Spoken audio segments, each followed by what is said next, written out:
দেখেন এখন তেল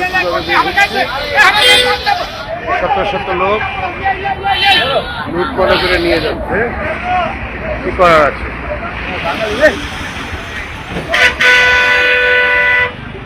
সবাই নেওয়ার পালা।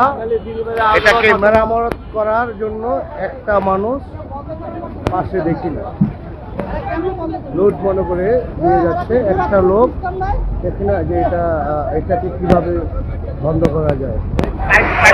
মানবতা এ হচ্ছে আমার দেশ, এখানে কোনো মানবতা নেই।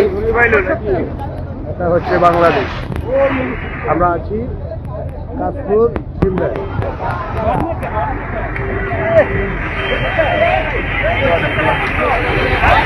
হচ্ছে সড়ক।